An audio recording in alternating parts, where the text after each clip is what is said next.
Assalamualaikum warahmatullahi wabarakatuh. Apa kabar semuanya? Semoga semua dalam keadaan sehat ya. Baik, sebelumnya perkenalkan nama saya Adin Hidayat. Saya berasal dari program studi Pendidikan IPS semester 5, Fakultas Keguruan dan Ilmu Pendidikan Universitas Tanjung Pura Pontianak. Nah, pada kesempatan kali ini, saya akan menjelaskan tentang konsep kesenjangan gender. Sebelum kita membahas lebih jauh tentang konsep kesenjangan gender, alangkah baiknya kita untuk mengetahui apa itu gender. Gender merujuk pada perbedaan antara perempuan dan laki-laki sejak lahir.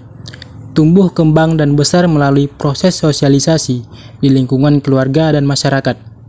Lingkungan sosial menghasilkan pembedaan peran gender melalui pemisahan kepantasan untuk perempuan dan kepantasan untuk laki-laki. Pembedaan peran gender tidak bersifat universal, tetapi berbeda antara satu kebudayaan dengan kebudayaan lainnya, dan dapat berubah seiring dengan perkembangan zaman. Penyebab kesenjangan gender. Ada beberapa penyebab kesenjangan gender. Yang pertama, stereotip. Stereotip adalah pelabelan terhadap jenis kelamin laki-laki atau perempuan yang berkonotasi positif atau negatif. Pelabelan memang merupakan suatu hal yang umum terjadi di masyarakat. Sebagai contoh, bila seorang laki-laki bekerja hingga larut malam, maka hal tersebut dianggap sebagai suatu hal yang biasa. Akan tetapi, bila hal demikian terjadi pada perempuan, maka masyarakat akan memberikan stereotip bahwa perempuan tersebut bukan perempuan yang baik-baik. Yang kedua, subordinasi. Subordinasi adalah perlakuan menomorduakan yang mengakibatkan perempuan menempati posisi yang lebih rendah dibandingkan orang lain, sehingga tidak mendapatkan prioritas. Subordinasi merupakan suatu perlakuan yang secara sadar atau tidak sadar memang sudah dilakukan masyarakat maupun keluarga yang umumnya menganggap kedudukan laki-laki lebih tinggi dibandingkan dengan perempuan. Yang ketiga, marginalisasi. Marginalisasi adalah menempatkan seseorang karena jenis kelaminnya sebagai pihak yang tidak dianggap penting dalam faktor ekonomi, sekalipun perannya sangat krusial. Marginalisasi merupakan keadaan untuk memiskinkan salah satu jenis kelamin karena perannya dalam berbagai bidang tidak dianggap penting, sehingga secara finansial tidak mampu berkembang. Yang keempat, violence. Violence adalah segala bentuk perbuatan tidak menyenangkan yang ditujukan kepada pihak lain, baik dalam bentuk fisik maupun psikis. Kekerasan ini merupakan hal yang harus diatasi karena angka kekerasan yang terjadi secara umum maupun secara khusus terjadi di lingkungan jumlahnya dari tahun ke tahun mengalami peningkatan.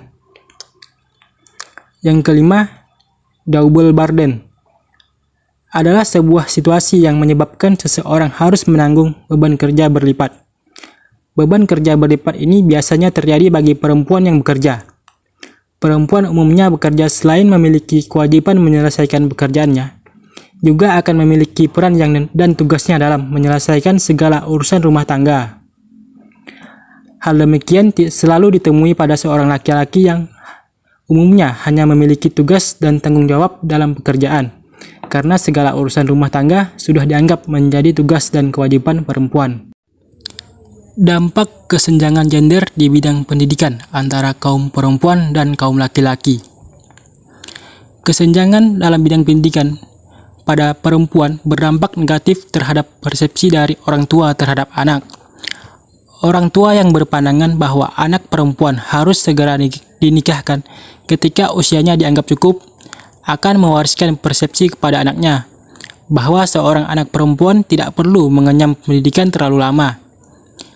Paradigma bahwa seorang anak perempuan seharusnya di rumah dan anak laki-laki yang harus bekerja di luar rumah berimplikasi bahwa seorang anak laki-laki harus berpendidikan tinggi untuk mendapatkan pekerjaan yang lebih baik. Merupakan hal yang lumrah ketika seorang anak perempuan dihentikan pada masa sekolahnya dikarenakan menikah Hal ini tentu berdampak negatif ketika si anak belum siap mental untuk menikah. Kesenjangan gender di bidang pendidikan juga terkait kepada kurangnya produktivitas manusia, sehingga mengurangi prospek mengentaskan kemiskinan dan jaminan kemajuan ekonomi. Yang terburuk adalah ketidaksetaraan gender ini mampu melemahkan pemerintah suatu negara, yang tentu akan berdampak pada gagalnya efektivitas kebijakan pembangunan. Peran IPS dalam menghadapi kesenjangan gender dalam dunia pendidikan.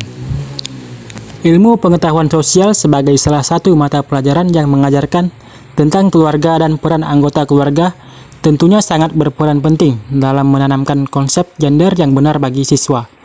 Materi ilmu pengetahuan sosial syarat dengan pemahaman bagaimana siswa memahami tentang diri sendiri, keluarga, maupun masyarakat.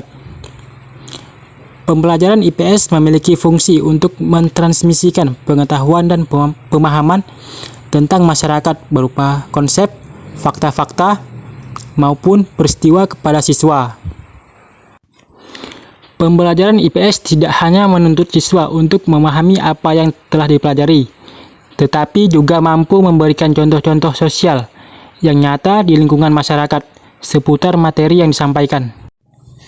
Solusi dalam menghadapi masalah kesenjangan gender dalam bidang pendidikan. Yang pertama, penyediaan akses pendidikan yang bermutu secara merata bagi anak perempuan dan laki-laki. Yang kedua, penyediaan akses pendidikan kesetaraan bagi penduduk usia dewasa yang tidak dapat mengikuti pendidikan sekolah. Yang ketiga, peningkatan koordinasi, informasi, dan edukasi dalam rangka mengurus utamakan pendidikan berwawasan gender.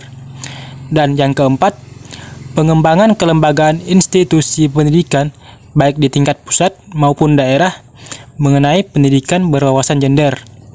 Nah, jadi dengan semakin berkembangnya negara ini diharapkan mampu untuk mengubah pemikiran penduduk Indonesia untuk lebih menerima fakta bahwa pria dan wanita hanya berbeda secara fisik saja. Solusi di atas perlu diharapkan pula mampu menjadi sebuah titik tolak adanya kesetaraan gender terutama di bidang pendidikan. Dari beberapa materi yang telah dijelaskan, dapat ditarik kesimpulan bahwa kesenjangan gender adalah suatu keadaan di dalam kehidupan sosial masyarakat, yang mana laki-laki dan perempuan mengalami suatu ketidakadilan, terutama pada kaum perempuan. Perempuan diibaratkan sedemikian rupa, sehingga hak dan keadilannya tidak tampak dalam kehidupan masyarakat. Pandangan-pandangan masyarakat tentang perempuan mengalami kesenjangan gender. Kaum perempuan masih banyak tertinggal dalam berbagai bidang yang perlu mendapat perhatian serius.